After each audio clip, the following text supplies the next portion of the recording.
একজন নেতা যার হাতে ছিল অগাধ তেল, কাড়ি কাড়ি অর্থ আর সীমাহীন ক্ষমতা। তিনি চেয়েছিলেন ডলারের বদলে সোনা দিয়ে বিশ্ব চালাতে। তিনি চেয়েছিলেন মুসলিম ও আফ্রিকান দেশগুলোকে একত্র করে একটি শক্তিশালী ব্লক বানাতে। এসব কারণেই তিনি হয়ে উঠেছিলেন পশ্চিমাদের গলার কাঁটা। ৪২ বছর লিবিয়া শাসন করা মুয়াম্মার গাদ্দাফি জীবনের শেষ সময়টায় ড্রেনের ভেতরে লুকিয়ে থাকতে বাধ্য হয়েছিলেন। উত্তেজিত জনতা তাকে টেনে হিচড়ে মেরে ফেলেছিল, কিন্তু সমালোচকরা বলে থাকেন গাদ্দাফিকে মারার মঞ্চটা সাজিয়েছিল পশ্চিমারা। কেমন ছিল সে মঞ্চ? কিভাবে তিনি পশ্চিমাদের গলার কাটা হয়েছিলেন? ক্যাপসুলের আজকের পর্বে গাদ্দাফি নামক গলার কাটাকে সরিয়ে দেওয়ার রোমহর্ষক সেই ইতিহাস দেখানো হবে।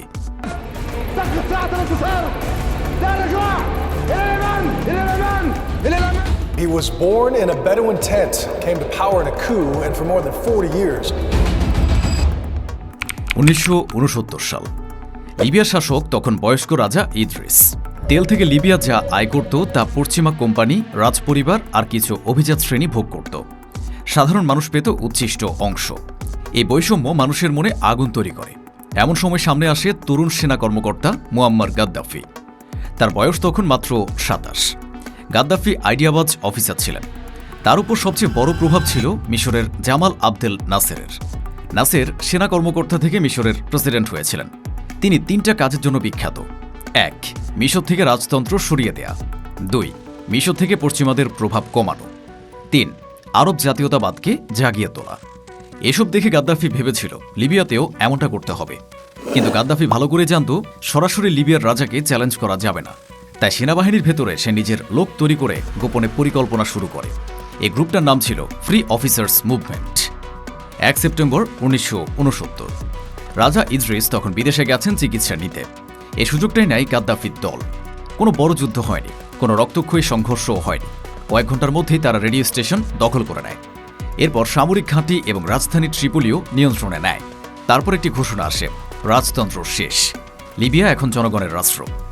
এক রাতে একজন অজানা সেনা কর্মকর্তা লিবিয়ার শাসক হয়ে গেল। ক্ষমতার চেয়ারে বসেই গাদ্দাফি জানিয়ে দেয়, গণতন্ত্র না, আবার রাজতন্ত্রও না, আমরা নতুন কিছু বানাবো। এজন্য সে দেশ থেকে পার্লামেন্ট এবং রাজনৈতিক দল তুলে দেয়। দিন শেষে গাদ্দাফি স্বৈরাচার হয়ে ওঠেন। কিন্তু তখনও সবকিছু ঠিকঠাক ছিল।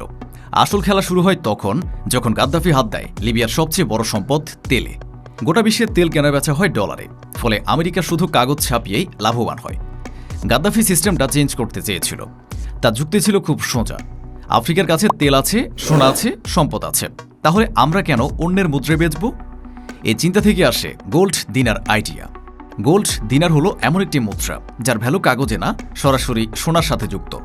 গাদ্দাফি চেয়েছিল আফ্রিকার দেশগুলো একসাথে হয়ে এই গোল্ড দিনার নামক কমন মুদ্রা ব্যবহার করবে।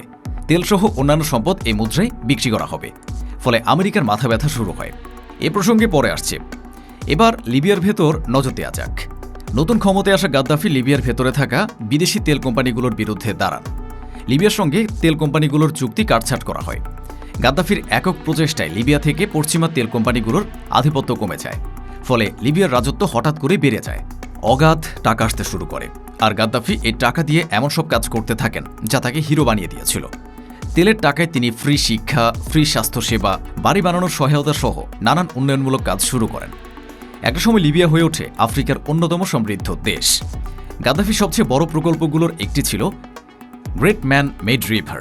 এটি ছিল বিশাল পাইপলাইন প্রজেক্ট, যা মরুভূমির নিচ দিয়ে পানি তুলে শহর ও কৃষিতে নিয়ে আসে। অনেকে এটাকে বলে বিশ্বের অষ্টম আশ্চর্য।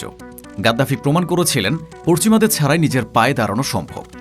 কিন্তু এরপর গাদ্দাফি যে পশ্চিমা বিরোধী পদক্ষেপগুলো নেয় তা পরিস্থিতি বিস্ফোরক করে তোলে। সে রেভলিউশন এক্সপোর্ট তথা বিপ্লব ছড়িয়ে দিতে শুরু করে। কিসের বিপ্লব? পশ্চিমা বিরোধী বিপ্লব। এজন্য সে আফ্রিকার বিভিন্ন বিদ্রোহী গোষ্ঠীকে সমর্থন দেয়, এমনকি মধ্যপ্রাচ্যের কিছু সংগঠনকেও সাহায্য করে। তার কাছে এটা ছিল বিপ্লব, কিন্তু আমেরিকার কাছে ছিল সন্ত্রাসবাদে অর্থায়ন। ১৯৮৮ সাল প্যান অ্যাম ফ্লাইট 103 নামের একটি যাত্রীবাহী বিমান স্কটল্যান্ডের লকাব্রিজ শহরের উপর বিস্ফোরণে ধ্বংস হয়। ২৭০ জন মানুষ মারা যায়। এই ঘটনার পর বিশ্ব স্তব্ধ হয়ে যায়, আর অভিযোগের তীর যায় গাদ্দাফির দিকে। যুক্তরাজ্য ও যুক্তরাষ্ট্র দাবি করে লিবিয়ার গোয়েন্দা সংস্থা এই হামলার সাথে জড়িত। গাদ্দাফি নিজেকে নির্দোষ দাবি করলেও পশ্চিমারা তা মানে না। শুরু হয় নিষেধাজ্ঞার চাপ। ফলে লিবিয়ার আন্তর্জাতিক ফ্লাইট বন্ধ হয়ে যায়। এতে অর্থনৈতিক লেনদেন সীমিত হয়। বিদেশি বিনিয়োগ কমে লিবিয়া কার্যত বিশ্ব থেকে বিচ্ছিন্ন হয়ে যায়। এর আগে 1986 সালে একটি বড় ঘটনা ঘটে। আমেরিকা লিবিয়ার উপর সরাসরি বিমান হামলা চালায়। এই অপারেশনের নাম ছিল অপারেশন EL দার্দো ক্যানিয়ন। এই অপারেশনে গাদ্দাফির বাসভবনকে টার্গেট করা হলেও সে প্রাণে বেঁচে যায়। আমেরিকার তৎকালীন প্রেসিডেন্ট রোনাল্ড রিগান তাকে mad dog of the middle east নাম দিয়েছিলেন। ডলারের বিকল্প হিসেবে গাদ্দাফি যে গোল্ড দিনার চালু করতে চেয়েছিল তা আলোর মুখ দেখে না। কারণ কিছু দেশ রাজি হলেও অনেক দেশ পশ্চিমা নিষেধাজ্ঞার ভয়ে গাদ্দাফির প্রস্তাবে সাহস দেখাতে পারেনি। ধীরে ধীরে গাদ্দাফির আয়রনম্যান ইমেজে মরচে ধরতে শুরু করে। দীর্ঘদিনের নিষেধাজ্ঞা, আন্তর্জাতিক বিচ্ছিন্নতা এবং অর্থনৈতিক চাপ লিবিয়াকে ধীরে ধীরে দুর্বল করে দিচ্ছিল। তেলের অর্থ থাকলেও সেটাকে পুরোপুরি ব্যবহার করা যাচ্ছিল না, কারণ বৈশ্বিক আর্থিক ও বাণিজ্যিক ব্যবস্থার বাইরে থেকে কোনো দেশ দীর্ঘ সময় টিকে থাকতে পারে না। এই প্রেক্ষাপটে স্কটল্যান্ডের সেই বিমান বিস্ফোরণের বিষয়টি আবার সামনে আসে। এ ঘটনায় অভিযুক্ত 2 ব্যক্তিকে লিবিয়া আন্তর্জাতিক আদালতের কাছে হস্তান্তর করতে রাজি হয়। এটা ছিল প্রথম বড় ইঙ্গিত যে গাদ্দাফি সরাসরি সংঘর্ষের পথ থেকে সরে আসতে চাইছেন। এরপর 2003 সালে লিবিয়া আনুষ্ঠানিকভাবে লকাবুরি হামলার জন্য দায় স্বীকার করে এবং নিহতদের পরিবারকে ক্ষতিপূরণ দিতে রাজি হয়। একই বছরে লিবিয়া তাদের গণবিধ্বংসী অস্ত্র কর্মসূচি বন্ধ করার ঘোষণা দেয়। এখানে গণবিধ্বংসী অস্ত্র বলতে পারমাণবিক অস্ত্রের সম্ভাব্য উন্নয়নের কথা বলা হচ্ছে। বহু বছর ধরে সন্দেহ ছিল যে লিবিয়া গোপনে পারমাণবিক অস্ত্র তৈরি করার চেষ্টা করছে। ইন্টারন্যাশনাল অ্যাটমিক এনার্জি এজেন্সির পরিদর্শকরা লিবিয়া প্রবেশ করে এবং সেখানে থাকা সরঞ্জাম, নকশা ও উপকরণ সরিয়ে নেওয়া শুরু করে। অনেকে মনে করেন ইরাকের সাদ্দাম হোসেনের পরিণতি দেখে গাদ্দাফি ঘাবড়ে গিয়েছিলেন। তাছাড়া নিষেধাজ্ঞার চাপে পিষ্ট লিবিয়াকে মুক্ত করার দরকার ছিল। 2000-এর দশকের মাঝামাঝি সময়ে পশ্চিমা দেশগুলো লিবিয়ার উপর থেকে ধীরে ধীরে নিষেধাজ্ঞা তুলে নেয়। আমেরিকা লিবিয়াকে সন্ত্রাসবাদের সহযোগিতাকারী রাষ্ট্র তালিকা থেকে বাদ দেয়। ইউরোপীয় দেশগুলো আবার লিবিয়ার সঙ্গে বাণিজ্য শুরু করে। এই সময়টায় গাদ্দাফির ইমেজে এক ধরনের নাটকীয় পরিবর্তন দেখা যায়। যিনি একসময় আন্তর্জাতিকভাবে পুরোপুরি বিচ্ছিন্ন ছিলেন, তিনি এখন বিশ্ব নেতাদের সঙ্গে সাক্ষাৎ করছেন। যুক্তরাজ্যের প্রধানমন্ত্রী টনি ব্লেয়ার লিবিয়ায় গিয়ে গাদ্দাফির সঙ্গে দেখা করেন। ফ্রান্সের প্রেসিডেন্ট নিকোলাস সার্কোজি তাকে ইউরোপে আমন্ত্রণ জানান। বহুজাতিক তেল কোম্পানিগুলো আবার লিবিয়ায় ফিরে আসে। গাদ্দাফি ভেবেছিলেন তিনি আন্তর্জাতিক চাপ সামলে নিয়েছেন, কিন্তু বাস্তবে তিনি শুধু এক ধরনের ঝড় এড়িয়ে সামনে আরেকটা ঝড়ের দিকে এগোচ্ছিলেন। এ ঝড়টাই তার মৃত্যুর জন্য দায়ী। তেলের টাকায় গাদ্দাফি লিবিয়াকে বদলে দিলেও মানুষের স্বাধীনতা দিন দিন শুধু নিচেই নামছিল। এতে লিবিয়া জনগণের একটা বড় অংশের মনে দীর্ঘদিনের ক্ষোভ জমেছিল। 2011 সালের ফেব্রুয়ারিতে লিবিয়ার পূর্বাঞ্চলের শহর বেঙ্গাজিতে প্রথম বড় বিক্ষোভ শুরু হয়। প্রথম দিকে বিক্ষোভগুলো ছিল তুলনামূলকভাবে শান্তিপূর্ণ। মানুষ রাস্তায় নেমে সরকারের বিরুদ্ধে স্লোগান দিচ্ছিল, পরিবর্তনের দাবি জানাচ্ছিল। কিন্তু খুব দ্রুত পরিস্থিতি বদলে যায়। গাদ্দাফি সরকার এই আন্দোলনকে সরাসরি চ্যালেঞ্জ হিসেবে দেখে। তার নিরাপত্তা বাহিনী বিক্ষোভ দমন করতে শক্তি প্রয়োগ শুরু করে। গুলি চালানো হয়, গ্রেফতার করা হয় এবং পরিস্থিতি উত্তপ্ত হয়ে ওঠে। কয়েক সপ্তাহের মধ্যেই লিবিয়া কার্যত 2 ভাগে বিভক্ত হয়ে যায়। একদিকে গাদ্দাফির প্রতি অনুগত বাহিনী, অন্যদিকে বিদ্রোহীরা। লিবিয়ার পূর্বাঞ্চল বিদ্রোহীদের ঘাঁটিতে পরিণত হয়। লিবিয়ায় গৃহযুদ্ধ শুরু হয়।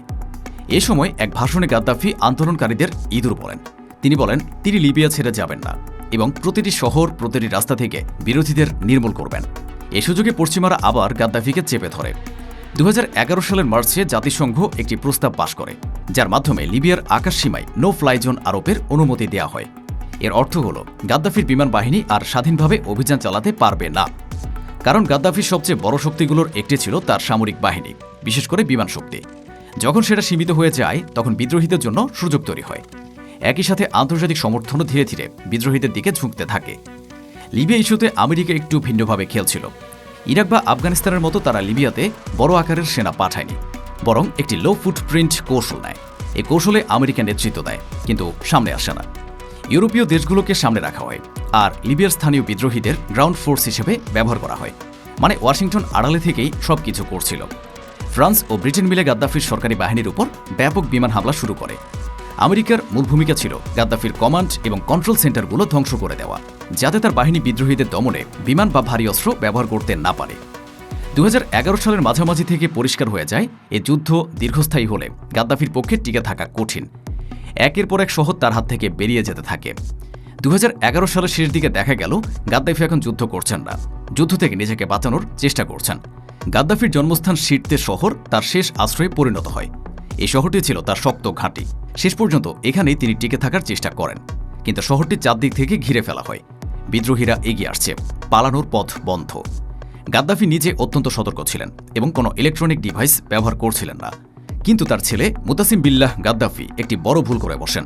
সিরত শহরে অবরুদ্ধ অবস্থায় মুতাসিম তার অনুসারীদের সঙ্গে যোগাযোগের জন্য একটি স্যাটেলাইট ফোন ব্যবহার করেন। আমেরিকার NSA মানে ন্যাশনাল সিকিউরিটি এজেন্সি এবং ব্রিটিশ গোয়েন্দারা ক্রমাগত লিবিয়ার আকাশ সীমায় সিগন্যাল মনিটর করছিল।